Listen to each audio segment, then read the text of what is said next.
Olá pessoal, mais um vídeo no canal Vene Casagrande, obviamente para falarmos do Flamengo, que chega de comemoração, está na final da Libertadores, mas agora é momento de virar a chave.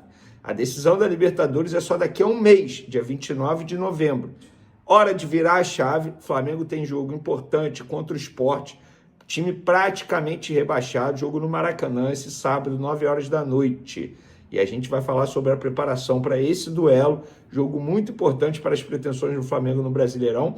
E tem também Felipe Luiz, muito próximo de fazer história ao lado do Renato Gaúcho. Como assim? Calma, eu vou explicar para vocês. E eu gostaria também de falar sobre Léo Ortiz.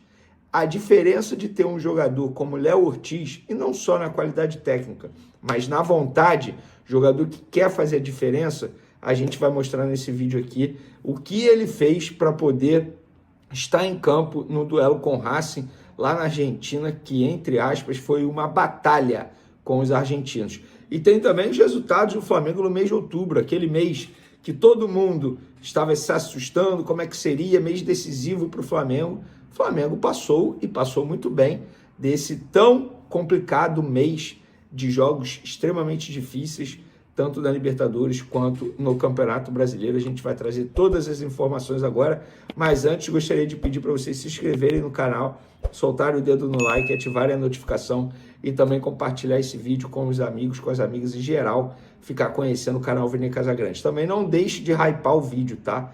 Isso é importante. Vamos para as informações. Vou começar falando do Felipe Luiz, que para muitos aí, em tom pejorativo, é um estagiário. Nossa, que estagiário, hein? Todo mundo gostaria de ter um estagiário como esse na sua empresa. O cara que dá aproveitamento de quase 80% há mais de um ano no comando do Flamengo, já mostrou diversas vezes que entende de futebol. Claro que já errou, mas o mais importante, ele assume o erro e sabe onde errou, tenta consertar, não fica persistindo no erro. E o Felipe Luiz pode ser o nono a conquistar a Libertadores como jogador e como técnico. O único brasileiro dessa lista, desses 8 que conseguiram, é Renato Gaúcho, que foi campeão pelo Grêmio como jogador em 83 e como técnico também do Grêmio em 2017. Rapaz, se o Felipe Luiz conseguir em menos aí de, 15 meses como treinador profissional do Flamengo, ele pode conseguir esse feito, um feito muito importante para a história do técnico Felipe Luiz. E o mais bacana seria com o Flamengo, né? Porque ele conseguiu com o Flamengo como jogador e agora como treinador ele está muito próximo de conquistar o título mais importante da sua carreira, pelo menos até o momento. Vamos falar agora do Léo Ortiz, galera. Por quê? Eu não mencionei no meu último vídeo, mas o Léo Ortiz ele fez um esforço absurdo para poder entrar em campo contra o Racing. E eu acredito até que ele não jogue contra o Sport, tá? Porque de fato ele jogou no sacrifício mesmo, real, assim. Ele fez um sacrifício muito grande e ele chegou a se emocionar depois do jogo falando sobre isso. Ele disse, abre aspas, depois do jogo que eu me machuquei contra o Palmeiras, logo depois eu fiz o raio-x e não tinha dado nenhuma fratura. Eu falei, preciso jogar semifinal, porque eu não tinha jogado nenhuma. Estou com 29 anos e não sei. Espero jogar muitas, mas não sei quando vou jogar de novo. Valorizo muito esse momento. Eu disse para a minha família, não sei o que eu vou fazer, o que eu vou tomar, mas eu tenho que estar no jogo. Eu fiz um esforço muito grande para estar no primeiro jogo, nem que fosse no banco, para viver esse momento, mesmo que bem longe das minhas condições normais. Nesse segundo jogo eu falei que não tinha como eu ficar fora. O Felipe Luiz falou para mim, não tem chance de você ficar fora desse jogo, você vai dar um jeito. Estou muito feliz por tudo isso ter valido a pena. Mesmo se as coisas não tivessem acontecido, já teria valido a pena, porque eu teria feito o que minha cabeça e o meu coração mandaram, que era disputar essa semifinal com o Flamengo. Estou mais feliz ainda por ter conseguido a classificação e por tudo isso ter valido a pena. Fecha aspas. Galera, é o seguinte, ele jogou muito no sacrifício.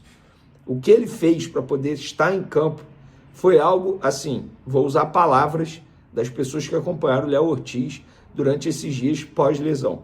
Vene, foi assustador, no bom sentido da palavra, o que Léo Ortiz fez para poder entrar em campo contra o Racing. Isso tem que ser muito valorizado. E é o que eu sempre falo, a gente brinca, porque tem que usar tal discurso para motivar. Gente, o cara que joga no Flamengo, ele veste a camisa do Flamengo, A maior torcida do futebol sul-americano, uma das maiores do mundo, tá? Quase 50 milhões de pessoas. O cara veste a camisa do Flamengo. Salário bom em dia, tudo bem, isso é obrigação do clube, mas é salário bom em dia. Uma estrutura absurda, uma das melhores do mundo. Isso, todo, não é o Vene falando. São jogadores que passam pelo Flamengo. Disputa títulos, precisa de mais motivação que isso. E o Léo Ortiz é esse exemplo. É um cara que, assim, a torcida do Flamengo precisa valorizar demais. Foi o que ele falou, 29 anos. Joga muita bola, uma qualidade absurda. Torcedor do Flamengo, pelo visto. E ele fez um esforço tremendo. Ah, ele está pensando nele? Não, ele está pensando no Flamengo também. Isso precisa ser valorizado. É jogador desse tipo que o Flamengo precisa ter em seu elenco. Então, Léo Ortiz, parabéns pela sua postura, parabéns pela sua determinação. Esse tipo de postura no dia a dia faz total diferença. Então, olha, informação em primeira mão, acabei de receber. Galera, preste atenção. Jogo Sport e Flamengo, aquele jogo atrasado da 12ª rodada, marcado para o dia 15 de novembro, que vai ser na Arena Pernambuco. Torcida do Flamengo inferior, R$300 inteira, 150 meia. Superior, R$250 inteira, 125 meia. Torcida Esporte, R$120 inteira, 60 meia. Que isso! Ao vivo para vocês, galera. Não vou nem editar ao vivo para vocês verem que foi ao vivo aqui que eu acabei de receber a informação. E para finalizar nosso vídeo, galera, eu quero mencionar aqui o mês de outubro do Flamengo. O Flamengo teve jogo muito complicado em outubro. Foram vários jogos muito difíceis. Vamos lá, no dia 2 de outubro, Flamengo 0, Cruzeiro 0, Brasileirão. Dia 5 de outubro, Bahia 1, Flamengo 0. Foi aquele jogo que o Danilo foi expulso, o Alacian também. Depois, 15 de outubro, o Flamengo ganhou do Botafogo de 3-0, pós-data FIFA. 19 de outubro, o Flamengo venceu o Palmeiras por 3-2. 22 de outubro, Flamengo 1, Racing 0. 25 de outubro, Fortaleza 1, Flamengo 0. E aí foi o pior jogo dessa sequência, sem sombra de dúvidas. E dia 29 de outubro, Racing 0, Flamengo 0. Então o Flamengo teve uma vitória, 3 vitórias nesse período, 2 empates e 2 derrotas. Eu considero um aproveitamento super favorável. O Flamengo está na final da Libertadores da América. Eu vou reclamar de quê? De quê? Tudo bem, o jogo contra o Fortaleza foi horrível, eu critiquei, foi um absurdo, mas eu acho que os jogadores estavam na cabeça no jogo contra o Racing. Pelo menos eu tenho esse achismo aí e não vou ficar criticando, todo mundo é ser humano. Beleza, galera? Parabéns a todos aí pela classificação novamente. Tamo junto, até o próximo vídeo. Fui!